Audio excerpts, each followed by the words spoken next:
Hi, my name is Megan Lisenby. This is my last submission for Leadership in Education for Dr. Crosby's class. So I'm going to jump right in. Which of the four methods of a needs assessment are you most likely to choose and why? So I chose to do in-person interviews. I feel personally that it's more personable. You can get a better idea of nonverbal cues that tell you how another person feels. There's not really a whole lot of room for someone to kind of not necessarily be dishonest, but bend the truth. The niceties kind of get cut. It opens up the floor for discussion rather than just answering questions quickly. I teach subjectively in art, so sometimes that assessment might be more qualitative than quantitative. So you're talking about lots of feelings and lots of opinions. So maybe not as much in numbers as much as in like ratings. So I feel like an in-person interview would work best for me if I was making a needs assessment, especially if it was for my arts classroom.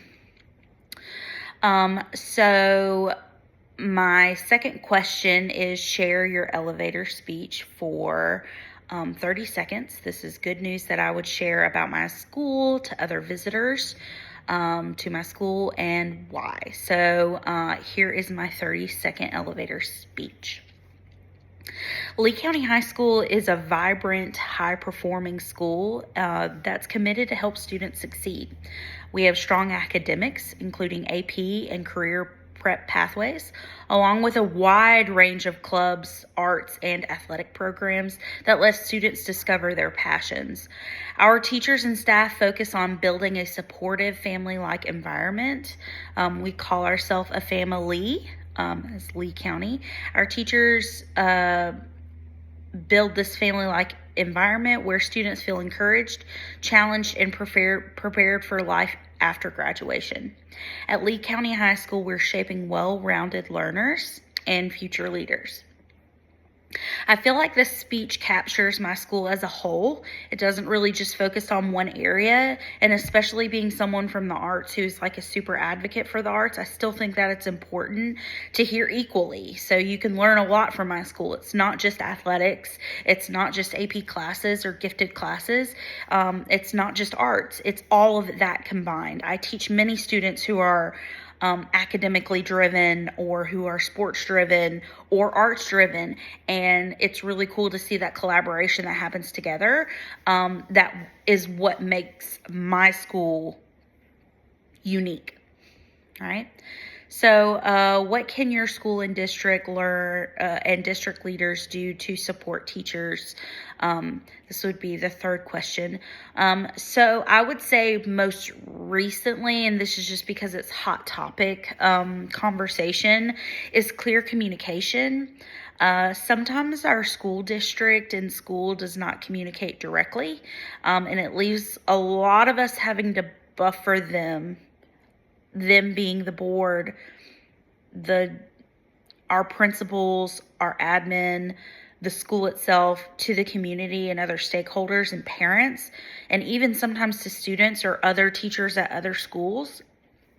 So recently in hot news, there has been a lot of attack online that has been happening in our community specifically. It's something that's kind of specific to Lee County, Daugherty County.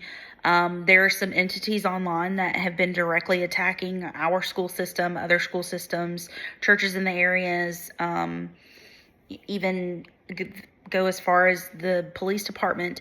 And so those direct attacks have been happening, leaving us kind of scrambling to figure out what actual problems are happening and what is all fed into media and what is cyberbullying. And a lot of the times our school system stays quiet because they don't want to stir up any more drama, but then it makes our job a little bit harder. And this is something I'm really passionate about. I will say that our principal just had a discussion with us this last week to reassure us that, hey, you don't have to be in fear. We support you. We care for you. We're working behind the scenes. But it took a long time for that communication to happen. And it was not coming directly from the district, it was coming from our principal. So, maybe some more communication there would kind of ease some of us. Sometimes we find out information really late in the game, and it's really, really hard to defend the entity that you work for when you don't know information yourself. That is kind of need to know information. So as emotional as that sounds, it is an issue. And I will even say that some people even mention that there's no room for discussion, like our Facebook pages, our Instagram pages don't have the ability, they've turned off the ability for you even to comment there, just in fear of what people might say, instead of learning how to combat those comments. So I know my school supports me. I know that they care for us. I know that they're behind us 100%. However, just a little bit more voice helps all of us to kind of feel reassured, if that makes sense.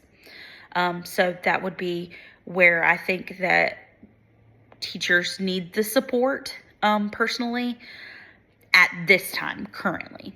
So 4th question and final, what is the most important area to address in a PD day? So for me, again, I'm an arts teacher.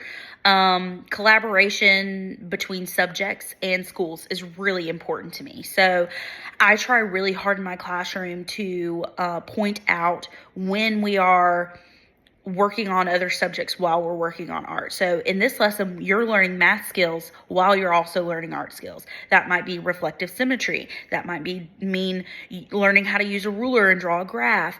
That might mean with art history, we're learning all about history moments. We just learned about guilds.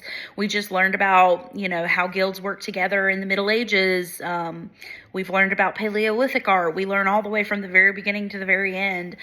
We've talked scientifically about how color is made, and how your brain reacts to it. Psychologically, we talk about how, art psychology.